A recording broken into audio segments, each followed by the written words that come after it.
ایک طرف پاکستان میں دریاؤں کا جو پانی ہے وہ تباہی مچا رہا ہے، ساتھ ہی ساتھ مہنگائی کا بھی سیلاب آ گیا ہے، اور جو عدالتیں ہیں وہاں سے سزاؤں اور نااہلیوں کا سلسلہ بھی جو ہے وہ ابھی تک جاری ہے۔ تو اس ساری صورتحال پہ جو تحریک انصاف کے چیئرمین ہیں برسٹر گور خان صاحب کیا کہتے ہیں، ذرا سنیں۔ اب سزاؤں کا سسٹم اور اتوار بازار ختم ہو، اب یہ ڈسکوالیفیکیشنوں کا اتوار بازار ختم ہو، اب کوئی کامن سینس پریویل کرے۔ جب مقبول ترین لیڈر جیلوں میں بند کرتے ہیں تو عوام میں مایوسی پھیل جاتی ہے، مایوسی سے نفرتیں بڑھتی ہے، نفرتوں سے حکومتیں خطرے میں پڑ جاتی ہے۔ اب عدالت میں ججز بھی ایک دوسرے کے ساتھ کھل کر لڑائی جھگڑے پہ آ گئے ہیں۔ جی رانا احسان افضل صاحب، آپ بھی سمجھتے ہیں کہ اس وقت پاکستان میں ایک ایمرجنسی کی صورتحال ہے، لیکن ایسا لگ رہا ہے کہ حکومت اور اپوزیشن میں تو معاملات بالکل اسی طرح چل رہے ہیں جس طرح نارمل حالات میں چلتے ہیں، اور تحریک انصاف جو ہے وہ 27 نومبر کو جلسہ بھی کر رہی ہے۔ دیکھیں، حکومت اور اپوزیشن کے درمیان میں تالی تو دو ہاتھوں سے بجتی ہے نا، تو حکومت تو اپنا ہاتھ آگے کرنے کی کوشش کرتی رہی ہے، یہ تو ہاتھ اپوزیشن آگے نہیں کرتی، جس کی وجہ سے یہ تالی نہیں بجتی اور معاملات آگے نہیں بڑھتے۔ دیکھیں، اگر پرائم منسٹر شہباز شریف ہیں تو انہوں نے ایک دفعہ نہیں بہت دفعہ کوشش کی کہ بات چیت کا ماحول بنے، لیکن کیونکہ ان کا ایجنڈا ایک ہی ہے کہ خان صاحب کو کسی طریقے سے باہر نکالیں، تو یہ اپنا جو رول ہے اپوزیشن کا یہ ادا نہیں کر رہے۔ یہ افسوسناک بات ہے۔ دیکھیں، ان کا رول اپوزیشن کا خان صاحب کی حد تک نہیں ہے، ملک کی حد تک ہے، اور ملک کے اندر جو مسائل ہیں اس کے اوپر ان کو بیٹھنا چاہیے حکومت کے ساتھ۔ ہماری اگر ان کو دعوت دیتے ہیں کہ دہشت گردی ہے، فلڈز ہیں اور دیگر معاملات ہیں، ہم نے تو کوشش کی کہ ان کو ڈیبیٹ میں لے کے آئیں، لیکن اگر یہ اپنی قائمہ کمیٹیوں سے یہ استعفے دے رہے ہیں تو پھر مجھے بتائیں کہ انہوں نے کون سی اپوزیشن کرنی ہے۔ بدقسمتی سے اپوزیشن کا مطلب ہے کہ سڑکیں جام کر دو، اپوزیشن کا مطلب ہے کہ اسلام آباد میں دھرنے دے دو۔ بھئی اپوزیشن کا تو مطلب ہے آپ ان کمیٹیز میں جو اسپیسیفک جو سبجیکٹ کمیٹیز ہیں اس میں حکومت کو آئینہ دکھائیں، اس میں حکومت کو انگیج کریں، تو وہاں ان کی پرفارمنس نہیں ہے، تو ہماری طرف سے یہ رکاوٹ نہیں ہے۔ جی فتیانہ صاحب، سٹینڈنگ کمیٹیوں سے اگر اپوزیشن استعفیٰ دے دے گی تو پھر اپنا پارلیمنٹ میں کردار کیسے ادا کرے گی؟ دیکھیں، یہ استعفے سمبولک ہیں، ایک اظہار مذمت اور تشویش ہے جو کہ موجودہ پارلیمانی نظام پر تحریک انصاف نے کیا ہے۔ تو کبھی بھی تحریک انصاف نے مذاکرات سے انکار نہیں کیا۔ ہم تمام سیاسی جماعتوں سے، تمام اداروں سے ہمیشہ سے مذاکرات کے لیے تیار رہے ہیں، لیکن وہ رزلٹ اورینٹیڈ ہونے چاہیے۔ یہ نہیں کہ نشستن گفتن برخاستن۔ اگر حکومت سنجیدہ ہے مذاکرات میں تو بالکل میں تحریک انصاف کی طرف سے کہہ سکتا ہوں کہ برسٹر گور کی سربراہی میں ہم کمیٹی بنانے کو تیار ہیں اور دوبارہ بیٹھ جائیں، لیکن پہلے اس کا ایجنڈا طے ہونا چاہیے جس میں تمام سیاسی قیدیوں کی رہائی ہے، بانی پارٹی سمیت، ان کے ساتھ ساتھ جو سزائیں ہو چکی ہیں ان کو ریوزٹ کرنا چاہیے۔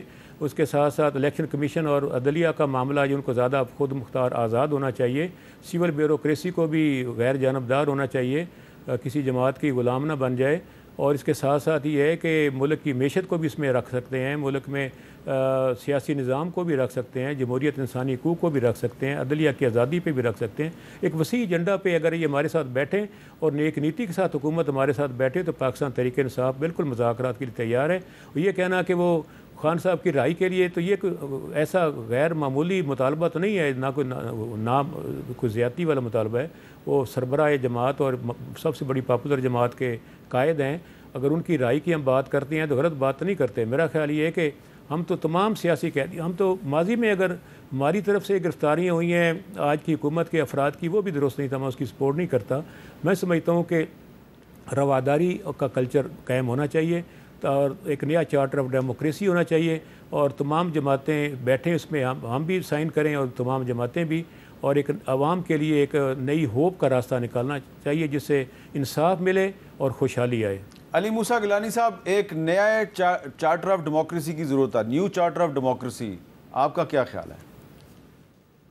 دیکھیں جی، میں بہت اس بات پہ سپورٹ کرتا ہوں فتیانہ صاحب کی کہ انہوں نے بہت خوبصورت بات کی ہے کہ ایک مذاکراتی کمیٹی یہ بنا دیں، لیکن میرا نہیں خیال کہ فتیانہ صاحب کی بات پر اتنا وزن وہاں پر ہوگا، کیونکہ وہاں پر ڈیموکریسی نہیں ہے اس جماعت کے اندر، وہاں پر ایک ہی فرد واحد کا ویٹو پاور چلتی ہے وہاں پر۔ لیکن میں احسان صاحب کی ایک بات سے بھی ایگری نہیں کرتا۔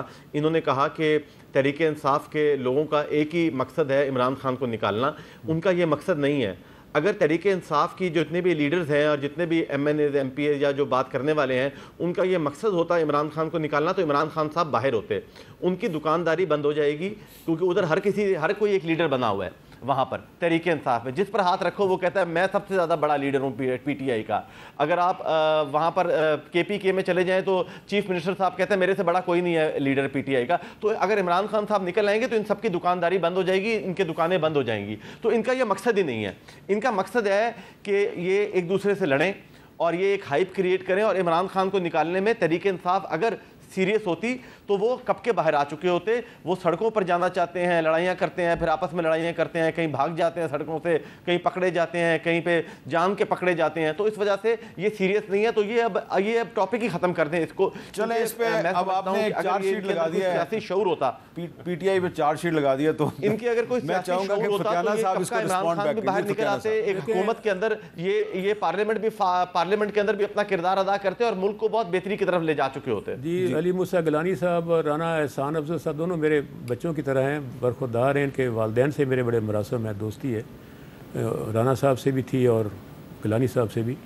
گزارش یہ ہے کہ میرا خیال ہے کہ کبھی بھی تحریک انصاف نے منفی رویہ اختیار نہیں کیا, ہمیشہ مذاکرات کے لیے تیار ہیں. اب میں کہہ رہا ہوں ذمہ داری کے ساتھ پورے لائیو جا رہا ہے کہ تحریک انصاف کے ساتھ پر مانی اور ویلیو ایڈڈ اور نتیجہ آنے والا رزلٹ جس کے ساتھ ہو, محض نشستن گفتگو نہ ہو. آپ مذاکرات کریں جس میں پہلی مانگ ہماری بالکل ہوگی کہ تمام سیاسی قیدیوں کو رہا کیا جائے اور تمام معاملات کو بہتر کیا جائے. اگر ایسی معاملے میں حکومت ہمارے ساتھ بیٹھنے کو تیار ہے تو باقی سارے معاملات پر بات ہو سکتی ہے. اچھا انہوں نے علی موسیٰ گیلانی صاحب آپ نے جو ذکر کیا ابھی انہوں نے ذکر کیا ہے, کیونکہ انہوں نے ذکر کیا ہے چیف منسٹر خیبر پختونخوا کا, تو آج ان کا ایک تازہ ترین بیان ہے, میں ذرا چاہتا ہوں آپ وہ سنیں. کیا کہہ رہے ہیں جی علی مین گنڈا پور صاحب؟ ہمارے لوگ بھی شامل ہو جاتے ہیں. میں کھل کے بات کرتا ہوں. ایجنڈے والے بھی ہیں, کچھ نادان ہیں اور کچھ منافق ہیں. یہ تینوں ہیں. پارٹی کو تقسیم کرنے کے ایجنڈے. ہمارے والے کہتے ہیں ولی امین کے تو بڑے سے تعلقات ہیں, اچھے تعلقات ہیں. مجھے 5 مہینے سے ملنے نہیں دے رہے ہو. ادھر اتنے بڑے بڑے ایشوز کھڑے ہوتے ہیں کہ میں خان صاحب کو ملوں, ان کو بتاؤں, ان سے بات کروں, ان کو سمجھاؤں, لیکن میرے نہ ملنے سے میرے اوپر خواہ مخواہ کی تنقید ہوتی ہے اور مجھے ملنے لیے یہ میرے خیر خواہ ہیں. یہ اچھے تعلقات کے نتیجہ ہے. علی مین گنڈا پور صاحب کہہ رہے ہیں میری پارٹی میں بھی کچھ منافق ہیں جو پارٹی کو تقسیم کرنا چاہتے ہیں. تو یہ اس طرح کی باتیں پبلکلی کیوں کرتے ہیں وہ؟ علی مین گنڈا پور صاحب ماشاءاللہ بڑے اوپن مائنڈڈ اور فری سٹائل سیاستدان ہیں. تو وہ منافقت نہیں کرتے, کچھ باتیں کہہ دیتے ہیں. تو میرا خیال ہے کہ ان کی باتیں کافی حد تک قابل غور ہوتی ہیں.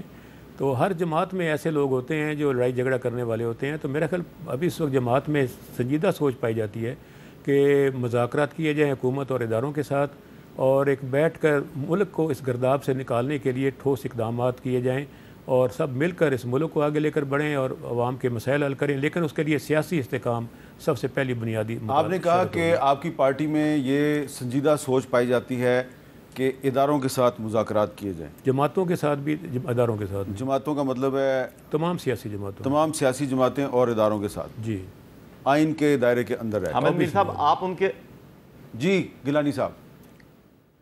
حامد میر صاحب انہوں نے ابھی اداروں کی بات نہیں کی تھی, انہوں نے حکومت کی بات کی تھی. اور میں ان کی حکومت کی سٹیٹمنٹ تک بہت خوشائن سٹیٹمنٹ ہے کہ یہ حکومت سے بات کریں اور یہ سمجھے کہ ادارے جو ہیں وہ حکومت کے ساتھ ہیں اور ادارے جو ہیں وہ حکومت کے پابند ہیں. ہم اس کو اس طرح چینلائز کر لیں. اور فتیانہ صاحب ایک بہت منجے ہوئے سیاستدان ہیں, انہوں نے پولیٹکس کا اتار چڑھاؤ دیکھا ہوا ہے. ان جیسی سوچ کے لوگ اگر تحریک انصاف میں آگے ہوتے تو میں سمجھتا ہوں کہ یہ ملک بہت آگے جا چکا ہوتا اور بہت سارے جو ناگہانی واقعات ہیں ان سے ہم بچ جاتے. اب لیکن کیونکہ آپ دیکھ لیں کہ ایسے لوگ تحریک انصاف کی باغ دوڑ ان کے ہاتھ میں اور وہ خود ساختہ لیڈر بن چکے ہیں, تو ان کی آپ بات کریں جن کے لیے فتیانہ صاحب بھی نے کہا کہ وہ بڑے اوپن مائنڈڈ ہیں. اگر اس طرح کے لوگ جن کی پولیٹیکل ہسٹری اتنی بڑی نہیں ہے تو وہ اگر ان کے ہاتھ میں اگر باغ دوڑ ہوئے گی تو پھر تو یہی حال ہوگا تحریک انصاف کا.